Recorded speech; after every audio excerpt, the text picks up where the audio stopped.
Musulmon erkakning zo'ri juma kuni masjidga borgani emas. Ka'baga 10 marta borib kelgani emas. Puli ko'p emas, bilagida kuchi ko'p emas.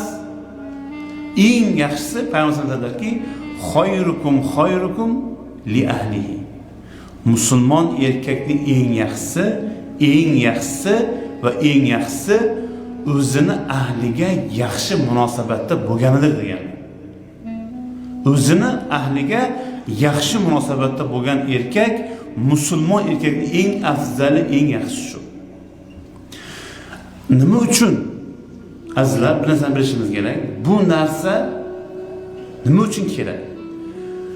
Musulmon kishi o'zini ahliga, ayoliga yaxshi munosabatda bo'lar ekan, bu jarayonni kuzatib turgan yoshlar bor. Ya'ni farzandlar. Bizni farzandlarimiz biz ahlimiz bilan qanday muloqot qilishimizni ular kuzatadi.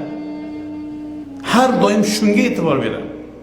Ana endi muloyimlik bilan, ta'lim bilan bir-biriga mehrli, muhabbatli bo'lib erkak va ayol hayot kechiradigan bo'lsa, bularni jarayonni kuzatib turgan farzandlar ham bir-biriga mehr muhabbatli bo'ladi. Oilalar bir-biriga mehrli, muhabbatli bo'lar ekan, jamiyat bir-biriga mehrli, muhabbatli bo'ladi. Buni hech kim ajrata olmaydi. Hech bir dushman buni nima qila olmaydi, yakson qila olmaydi. Nima uchun? Chunki bu qavm, chunki bu jamiyat bir-biriga mehrli, muhabbatli. Yurtiga sadoqatli.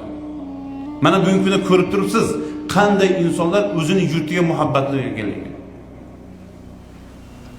Mana shuning uchun azizlar, oilada biz arzimaga bo'lib ko'ringan narsa aslida katta narsaga sababchi bo'ladi.